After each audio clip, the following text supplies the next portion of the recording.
এমন এক বিপদে পড়েছি, এখান থেকে উদ্ধার হওয়ার কোনো পথ আমি দেখছি না, চোখে শুধু অন্ধকার দেখতে পাচ্ছি, আমল শিখাই দেন বা কোন একটা আমাকে বলে দেন যেটা করলে আমার কাজে আসবে, দোয়া শিখাই দেন।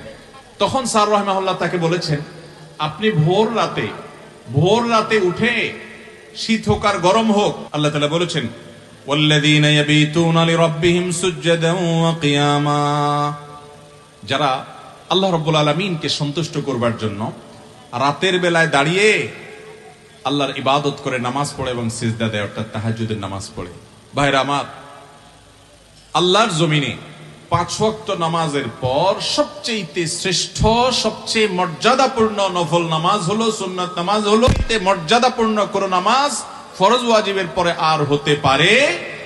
আল্লাহর অনেক প্রিয় বান্দা, অনেক সালাফ পূর্বসূরি ইসলামের ইতিহাসের মনীষীগণ বলেছেন, কেউ যদি আল্লাহর সাথে সুনিবিড় সম্পর্ক কায়েম করতে চায়, আল্লাহর সাথে একান্ত সম্পর্ক করতে চায়, আল্লাহর খুব কাছাকাছি যেতে চায়, আল্লাহর কাছে একান্তে কিছু চাইতে চায়, তাহলে তার জন্য ভোর রাতে দাঁড়িয়ে তাহাজ্জুদের নামাজ পড়ার চাইতে বিকল্প কোনো পথ খোলা নেই। মোহতারাম হাজরিন, নবী করিম সাল্লাল্লাহু আলাইহি ওয়াসাল্লাম বলেছেন, রাতের শেষ প্রহর যখন হয়, ভোর রাত যখন হয়, আল্লাহ তাআলা দুনিয়ার আসমানে নেমে আসেন এবং বান্দাদেরকে ডেকে ডেকে বলেন, তোমাদের মধ্যে কেউ ক্ষমা প্রার্থনাকারী আছো, আমি ক্ষমা করব। তোমাদের মধ্যে কেউ অসুস্থ আছো, আমি তাকে আরোগ্য দেব, শুধু চাও। অন্য সব সময় চাওয়া আর ভোর রাতে চাওয়া এক না। ভাইরা আমার, ডক্টর খন্দকার আব্দুল্লাহ জাহাঙ্গীর রাহমাহুল্লাহর একটি ঘটনা তিনি নিজে বলছিলেন কোন একটা বক্তব্যে, আপনারা অনেকে হয়তো শুনেছেন অনলাইনে। তিনি বলেছেন যে আমার কাছে এক আল্লাহর বান্দা এসে বলেছেন, হুজুর এমন এক বিপদে পড়েছি, এখান থেকে উদ্ধার হওয়ার কোনো পথ আমি দেখছি না, চোখে শুধু অন্ধকার দেখতে পাচ্ছি, আমল শিখাই দেন বা কোন একটা আমাকে বলে দেন যেটা করলে আমার কাজে আসবে, দোয়া শিখাই দেন। তখন স্যার রাহমাহুল্লাহ তাকে বলেছেন, আপনি ভোর রাতে উঠে, শীত হোক আর গরম হোক, আরামের ঘুম ছেড়ে অজু করে, সুন্দর করে অজু করে, লম্বা কেরাত দিয়ে লম্বা রুকু সিজদা করে 2 হাত তুলে এবং সিজদায় গিয়ে আল্লাহর কাছে চোখের পানি ফেলে মনের মতো করে কথাগুলো বলবেন এবং এটা নিয়মিত কয়েকদিন করতে থাকেন। তিনি আমলটা করেছেন।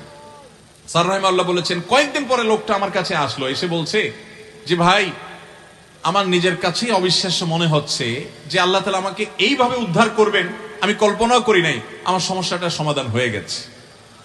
ভাইরা আমার, আপনি যদি পৃথিবীতে আপনার দুঃখের কথাটা বলার মতো কোনো মানুষ না পান, কারোর কাছে বলার পর ভরসা না পান, আপনার যদি দেয়ালে পিঠ ঠেকে যায়, তো মনে রাখবেন, ভোর রাতের তাহাজ্জুদ হলো আল্লাহর জমিনে আপনার জন্য সবচেয়ে বড় অস্ত্র, সবচেয়ে বড় অস্ত্র।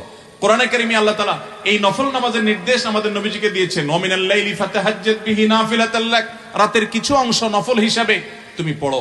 অতএব ভাইরা আমার, তাহাজ্জুদের নামাজ এটা আজ আমাদের পড়া কঠিন হয়ে গেছে, নানা কারণে কঠিন হয়ে গেছে। সবচেয়ে বড় কারণ হলো এই ডিভাইসটা, স্মার্টফোন।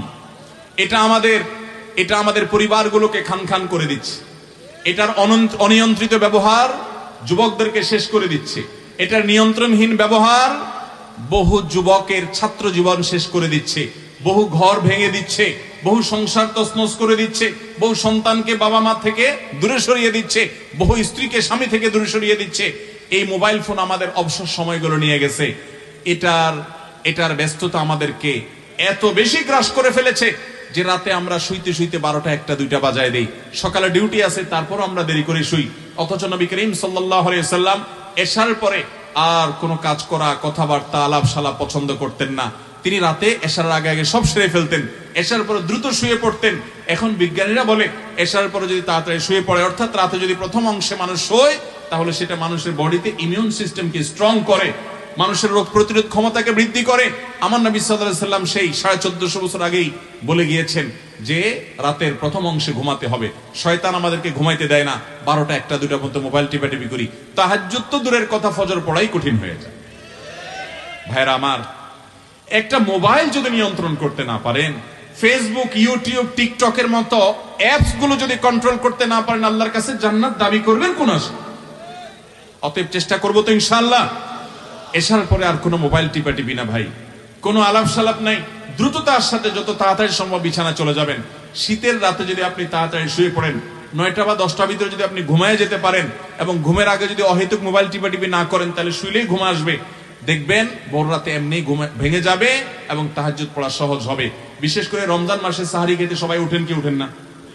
যখন উঠেন ওই টাইমটা দোয়া কবুল হয়। ম্যাক্সিমাম মানুষ এই বিশাল বড় সুযোগটা হাতছাড়া করে, শুধু সারি খায়, খেয়ে দেখে ফজর কখন ওক্ত হবে।